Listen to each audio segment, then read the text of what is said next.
Fala galera, começando aqui a primeira aula com vocês. Essa aula vai ser uma aula mais simples, eu vou só mostrar para vocês o nosso setup para casamentos. Não vamos entrar no que a gente não leva para casamentos, realmente vai ser algo mais restrito sobre o que a gente usa nas captações. Enfim, começando, vou falar logo pelas câmeras. Quando a gente vai para casamentos, a gente sempre trabalha com duas A7 IV e uma A7S III. Essas duas estão aqui em cima da mesa. Essas duas são as duas A7 IV e a que está me filmando é a A7S III. Eu vou entrar mais nisso na captação no decorrer desse curso, mas falando sobre como a gente grava, né, em qual configuração a gente usa cada câmera. A A7S III normalmente a gente sempre usa no 4K 120 porque ela é a câmera criativa, ela é a câmera artística, então é a câmera que durante a cerimônia ela não está fazendo nada na íntegra. Estou fazendo inserts, estou fazendo alguns ângulos diferentes. E já as duas A7 IV, a gente fica alternando entre 4K 60 e 4K 30 porque são literalmente usadas para todas as outras imagens. Então, tipo, a gente usa ela no tripé para gravar na íntegra, então a gente alterna para 4K 30, só que ela também vai para o making off do noivo, então é 4K 60. E assim a gente vai... depois eu vou desenvolver isso direitinho, mas é assim a maneira que a gente trabalha. Obviamente a gente faz tudo sempre na maior qualidade que a gente consegue, que é o 10 bit, justamente para a gente ter um resultado mais bonito, né? Para que a gente tenha uma gama de cor maior, para que a gente tenha um bom alcance dinâmico também. Bom, já que eu estou falando de câmera, eu vou falar também um pouquinho de lente agora para vocês. Eu vou começar pela minha lente preferida, que é a 24mm da Sony. Ela é uma lente GM, é a melhor linha que a Sony tem hoje em dia. Já faz um tempo que eu estou com essa lente, mas ela ainda assim continua sendo minha lente preferida. É a lente que eu acho que tem uma ótica muito bonita. Ela é 1.4, então em situações de baixa luz ela funciona perfeito. Ela não é uma grande angular, mas ela é uma lente bem aberta. Então, tipo, ela tende a... Se você chegar muito perto de alguém e usar ela na cara de alguém, não vai ser uma imagem muito agradável, né? Tipo, a pessoa vai parecer um peixe, provavelmente. Se você chega muito perto dela e você filma ela aqui nessa distância, mais ou menos, a pessoa vai ficar parecendo um peixe. Mas, normalmente, ela é a lente que não sai da minha câmera. Só que quando eu procuro alguns takes mais de beleza ou alguma coisa do tipo, aí eu já entro com alguma lente mais fechada, como a 2470. Eu vou explicar para vocês depois, mas enfim, falando estritamente de equipamentos. A minha outra lente preferida é a 35. Eu gosto muito, muito, muito da ótica dessa lente aqui. Ela é a 35 da linha Art da Sigma. Tem uma ótica muito boa, ela também é 1.4, então para situações de baixa luz ela é perfeita. A construção dela é muito boa. As lentes da Sigma realmente têm uma qualidade muito, muito, muito, muito boa. E a nossa 85 não é uma 85 da Sigma. A gente optou por uma 85 de um custo mais baixo, que é a 85 da Viltrox.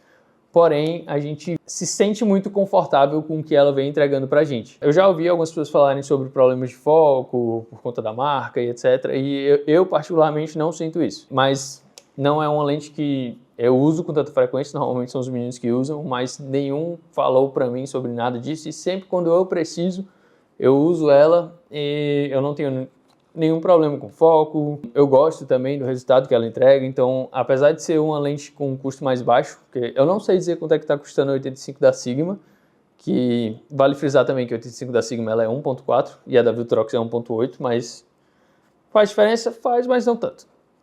Eu não sei qual a diferença de custo, só que, se eu não me engano, essa aqui da Viltrox é em torno de uns R$2.000, 2.000 alguma coisa. E muito provavelmente eu diria que ela deve ser uns R$6.000 mais barato que a da Sigma. Então, pensando no custo, ela é uma lente que vale muito a pena. E a 85 também é a lente que, quando você vai fazer alguma coisa de beleza ou alguma coisa do tipo, muito provavelmente é a lente que vai deixar a pessoa sem distorção, então ela vai muito provavelmente ficar mais bonita.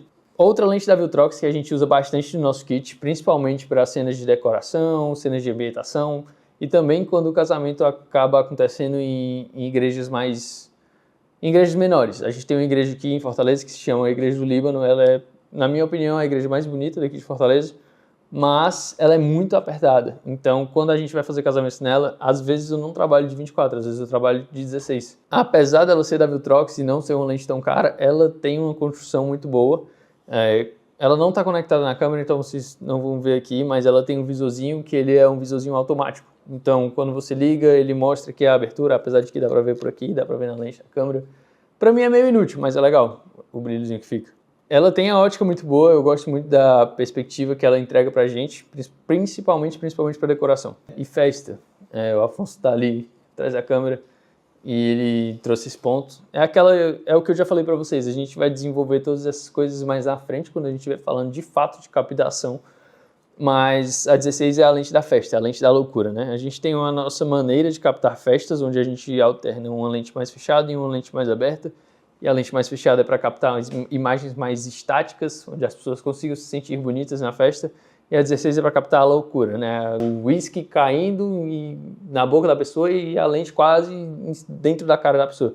Então, tipo, é a lente para realmente filmar a loucura do rolê e fica muito legal. Normalmente essas lentes que são mais abertas, tanto como a 24 também, elas tendem a ter a distância focal muito curtinha. Então, é bem legal. E aqui a 2470, essa 2470 ela é a 2470 da Sigma. Ela tem a ótica muito boa.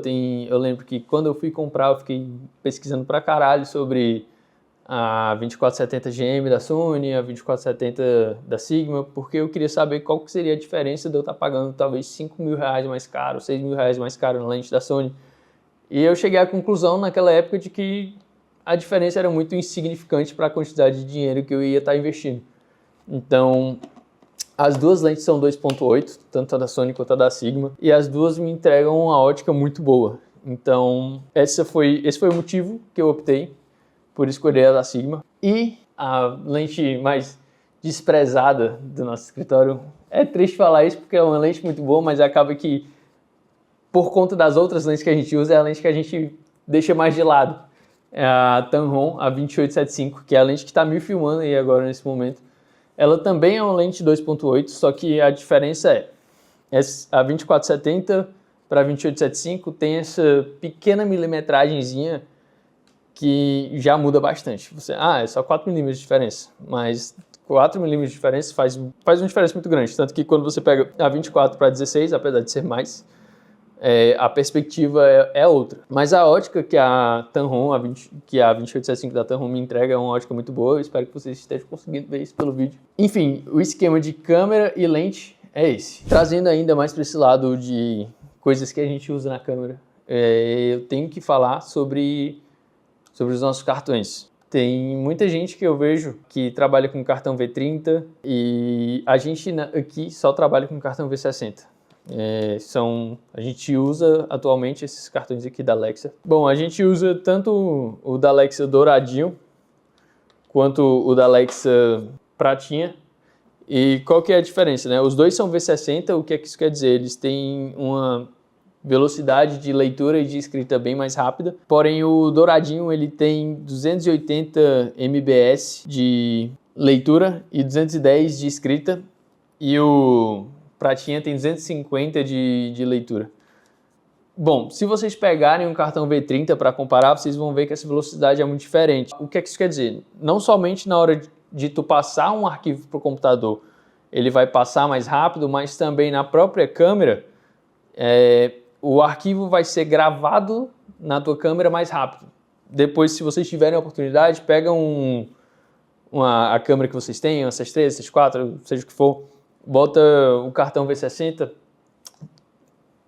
coloca para fazer a foto no RAW e tira várias fotos e depois coloca um V30 e tira várias fotos também. Vocês vão ver que a diferença no obturador de um para o outro vai ser muito grande, justamente pelo fato de que o V60 ele grava muito mais rápido todos esses arquivos. E como eu estou falando também de passar mais rápido esses arquivos para o computador, é importante também que o computador de vocês ele tenha um leitor de cartão que seja um leitor de cartão bom, porque se tiver só um ou só o outro, o somatório obviamente não vai dar o melhor que você poderia ter. E no nosso caso, a gente trabalha nos casamentos com um Mac M3 Pro. Ele tem 18 de RAM e 512 de SSD. Para o meu workflow, a gente trabalha talvez, já teve casamento que a gente fez 1 TB de arquivo e coisas do tipo, querendo ou não, sempre gravando em 4K 10 bits, a maioria dos takes Na verdade, todos os meus takes em 4K 120, os outros em 4K 60, 4K 30, enfim, mas sempre no 10 bit. E esse computador aqui, ele não me deixou na mão nenhuma vez. Ele roda tudo liso, eu não preciso renderizar para rodar. Então, facilita muito o meu workflow. A gente leva principalmente para os casamentos sempre, mesmo se não for TCMD, porque a gente já começa a fazer os backups no próprio casamento. Só que quando a gente fala de CMD, o V60, se você tiver um V90 também, mas aí o orçamento já é outro, mas o V60 com o leitor de cartão desse computador aqui faz milagre pra gente, porque quando a gente tem que fazer uma entrega muito rápida, a gente não pode perder tempo, e para não perder tempo, essa combinação aqui é muito boa. Para vocês terem noção, se eu não me engano, sempre no final da cerimônia eu tô com o cartão quase lotado, às vezes lotado, então são 128 GB, e passa tudo em menos de 10 minutos. Eu acho que é entre 7 a 8 minutos para passar 128 GB. Falando de drone com vocês, aqui é o Mini 3 Pro. Na minha opinião, é um drone muito bom, tem uma imagem muito boa, ele tem aquela paradinha que ele consegue virar a lente também para fazer vertical, então isso é bem legal, porque às vezes quando você quer produzir, você já pensa em produzir um Reels, você consegue fazer essa diferenciação aí na imagem e não precisar cropar, mas a qualidade da imagem em si dele é muito boa. Ele filma em log, então tipo, acaba que não tem mais aquela diferença muito grande de contraste, sabe? Quando você sai de uma imagem da câmera para uma imagem do drone. Então é um drone que pra gente tem feito um trabalho muito bom. A gente está muito satisfeito com esse drone. O único quesito é que por ele ser a linha mini, ainda sofre muito com o vento. A gente faz casamento aqui em Fortaleza, ou em praias aqui por perto, às vezes quando a gente tem um casamento na praia, dá pra sentir que o vento realmente tá machucando ele, sabe? Tipo, quando você tá indo pro lado, o vento tá batendo, e aí ele, pra combater o vento, ele começa a voar meio assim de lado um pouquinho. Mas, independente disso, é um drone muito bom, super recomendo, principalmente se você morar em um canto onde não faça muito vento. Por ser da linha Mini, tem aquela parada também de que ele tem 249 gramas, e drones abaixo de 250 gramas, eles são considerados drones recreativos, então tu vai precisar de autorização de voo, porém, tu não vai precisar de licença, de não sei o que, vários outros aspectos que tu precisaria se tu tivesse um drone maior. Ou seja, é algo muito mais simples, é algo muito mais fácil. Bom, para não sair ainda do que a gente usa nas câmeras, esse é o gimbal que a gente trabalha atualmente. Ele é o RS3. A galera, eu já escutei muita gente falar sobre RS3, RS3 Pro, RS4, os caralho. Pra mim, o RS3 ele tem servido muito bem. Qual a grande diferença do RS3 para o RS3 Pro? Se eu não estou enganado, a grande diferença é a quantidade de peso que ele vai carregar. Porém, a gente usa a S3, às vezes com a 2470 nele, a gente consegue estabilizar e consegue ter uma imagem bem estabilizada. Então, tipo, se você não trabalha talvez de black com um SSD em cima e aí depois um ANP do lado, se você não tem esse setup muito pesadão, não faz sentido você talvez investir em um gimbal mais caro, sendo que algo mais barato, não que esse seja barato, mas sendo que algo mais barato já poderia te entregar o serviço que você precisaria. Vou falar um pouquinho de áudio agora. O gravador que a gente usa é o H4N Pro. Esse gravador ele vai direto sempre na mesa de som. Normalmente a gente não tem problema, mas às vezes acontece. A gente usa ou um P2 P10 nele, direto na mesa de som, ou um P10 P10, ou XLR. Bom, eu não sou o cara que fica no áudio na nossa equipe, quem fica normalmente é o JB, que tá bem ali, mas eu entendo um pouquinho também, né? Então, tipo, esse gravador, ele é um gravador bem completo, sendo sincero, ele tem nível automático, então acaba que a gente não precisa ficar sempre monitorando o que está acontecendo. É interessante a gente dar uma olhada ali, aqui e acolá na igreja, porque já rolou com a gente uma vez, onde desconectaram o nosso gravador da mesa de som, obviamente, sem falar com a gente, e a gente só descobriu pelo fato da gente ter ido ver. Então, apesar dele ter todas essas facilidades dentro dele, é sempre bom vocês estarem conferindo. Mas enfim, esse é um gravador muito, muito bom. A maioria dos áudios dos nossos filmes são áudios diretos dele. Porém, quando a gente não consegue o áudio dele, a gente sempre tem um backup. E qual que é o nosso primeiro backup? É o DJI Mic 2, que inclusive é esse que eu estou usando aqui no meu peito. Ele, A grande diferença, se eu não me engano, do 1 para o 2 é basicamente a quantidade de microfones, que no DJI, acho que vai ligar inclusive, é que eu abri. O DJI Mic 2 ele tem 2 microfones e um receptor que vai na câmera, e o áudio dele é muito bom. Ele tem também a questão do 32-bit, que acaba que com um áudio, não sei se vocês entendem muito de áudio, eu não sou o nerd do áudio, mas o 32 bits ele te faz recuperar ganhos muito altos, e assim como ele te faz recuperar também quando o áudio está muito baixo. Ou seja, teoricamente, você não tem como cagar o pau. Mas também tem algumas coisas nele que eu não julgo como coisas boas. Por exemplo, ele tem uma função nele que é um removedor de ruído automático, que eu não sei se vocês usam esse efeito, mas no Premiere, por exemplo, tem um removedor de ruído também, e quando você coloca, normalmente tende a ser uma voz mais robótica, alguma coisa do tipo, e é isso que acontece também com ele. O áudio dele não sai aquele áudiozinho limpo, perfeito, então é melhor você usar ele com o 32-bit ativado e sem o removedor de ruído, para que você possa trabalhar o áudio na pós. Querendo ou não, hoje em dia tem algumas inteligências artificiais que vão te ajudar a tanto separar frequências, como fazer um tratamento automático do teu áudio. Escapamento aí tudo. Deve ter dado para ouvir. Bom, outro ponto bem legal sobre esse microfone é que ele tem um imãzinho nele. Então, o que é que a gente faz normalmente nas nossas captações, né? Depois eu vou desenvolver sobre isso, mas eu vou trazer para vocês esse ponto porque eu acho bem legal. A gente sempre deixa um lapela com um velcrozinho no microfone ou então uma fita isolante, e aí a gente tem ali o microfone da cerimônia com uma lapela que vai estar rodando sempre para todo mundo, então a gente vai ter o backup de tudo que está acontecendo, e a gente usa o imã dele também para colocar direto em alguma caixa de som da cerimônia. Então a gente também pega tudo que está saindo da caixa de som diretamente na câmera que está com o receptor conectado. Então eu acho isso bem legal, a gente já teve algumas vezes que precisou de fato e resolveu.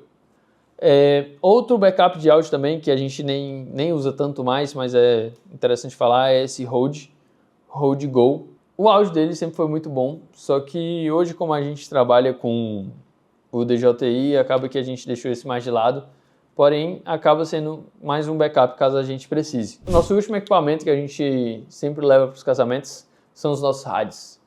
Há pouco tempo atrás a gente não trabalhava de rádio e aí a gente veio a trabalhar.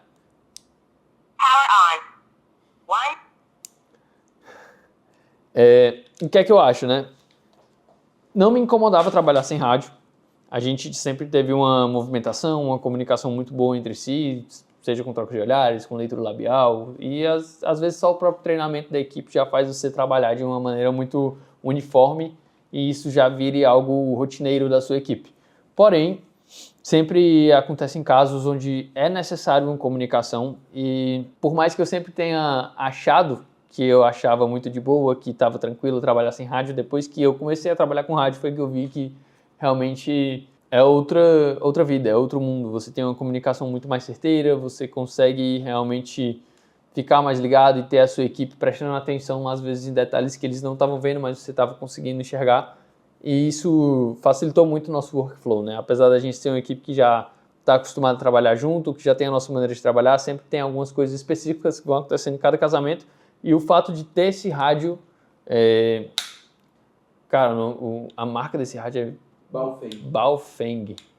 Enfim, tem sido um rádio bom pra gente. E tem outra opção também mais cara, que tem um parceiro nosso que tem, que a gente não comprou justamente por conta do valor do investimento. A gente preferiu ficar nesse mais simples, que tem suprido a gente da mesma maneira. Mas tem um rádio, que eu não lembro qual é a marca, que ele tem frequência própria. Então, tipo, não tem interferência, tu não vai ter problema com outras pessoas entrando na tua frequência.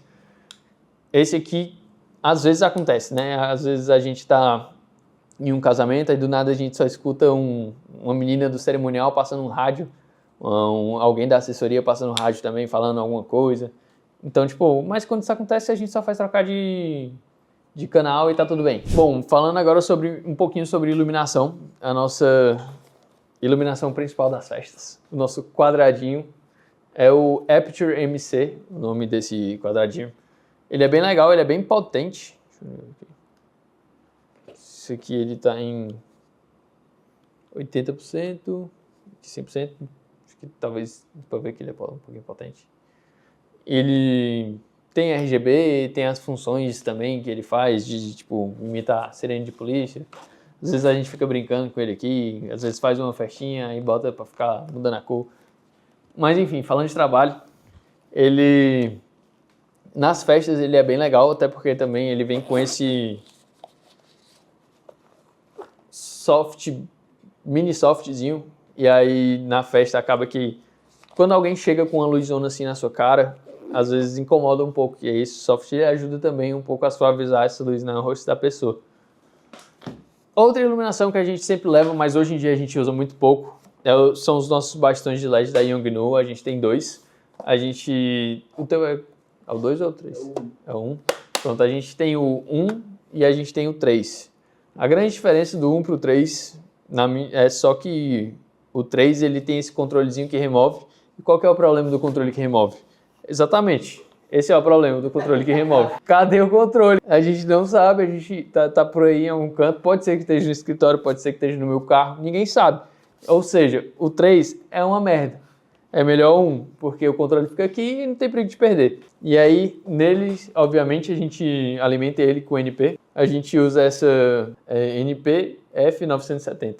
Ela é muito boa, ela aguenta bastante tempo. O problema é só que algumas das nossas a gente já viciou. Então, tenham cuidado com isso também. Outra iluminação contínua que a gente também sempre leva, nem sempre a gente usa, mas é sempre bom ter backup, é o nosso Forza 60, Forza 60B. O B, se eu não me engano, para a marca da Nanlite, é só o fato dele ser bicolor. Então, tipo, ele vai de 3.400 Kelvin até 6.500, eu acho. Aí, ele é 60 watts, ou seja, ele não é tão potente assim, mas querendo ou não, quando a gente leva para casamentos, a gente usa ele em uma panelinha, então não tem o soft, a gente usa ele como uma luz mais recorte ou alguma coisa do tipo na primeira dança. E faz uma luz bem legal, apesar dele ser só 60 watts, ele é relativamente até bem potentezinho. A nossa outra luz que a gente sempre leva para os casamentos é o Aperture Amaran 200X. O X, se eu não me engano, na Aperture, ele quer dizer o fato de ser bicolor, então ele vai de 3.400 até 6.500 Kelvin. E o 200 são de 200 watts, então é uma tocha bem potente. Quando a gente leva, a gente normalmente usa ele numa panela, mas com um soft, porque ele é potente o suficiente para a gente conseguir colocar um soft e ter a imagem um pouco mais difusa. E mesmo assim iluminar suficiente. Ele é um pouco mais trabalhoso por ser maior, ser mais pesado, e a gente sempre usa ele na tomada, porque ele precisa de uma alimentação, e se eu não me engano a gente já pesquisou sobre a fonte de alimentação dele, mas eu não achei para comprar aqui, eu só achei na BH e era bem salgado o valor. Mas para isso a gente sempre anda com as nossas extensões também, sempre é bom lembrar. A gente vai para casamento normalmente com 2 extensões de 10 metros, e aí acaba que a gente sempre consegue se virar ali com alguma coisa. Bom, galera, esse é o nosso setup atual que a gente trabalha em 2025. A gente muito provavelmente vai migrar de A7 IV para mais A7S3 ou então FX3, mas atualmente esse é o setup que a gente trabalha hoje em dia e é um setup que tem entregado muito bem pra gente, tanto que, na minha opinião, a gente tem uma qualidade impecável nos nossos filmes. Mas obviamente esse é um setup mais caro, é um setup mais difícil para quem está começando.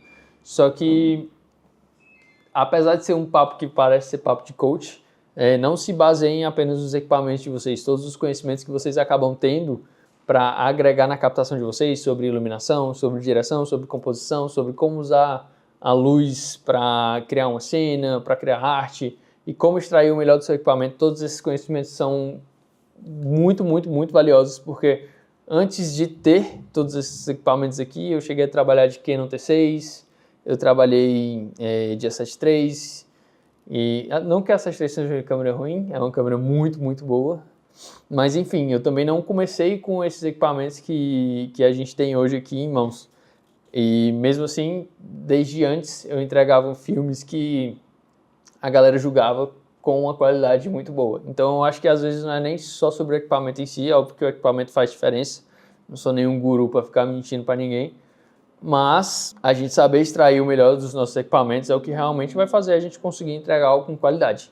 E aí vai chegar no momento que a gente vai ver que a gente já chegou no 100% do equipamento e a gente vai renovando, vai reinvestindo, mas tudo isso requer tempo e não dá pra gente querer ter tudo o tempo todo da maneira que a gente quer. Acho que é isso.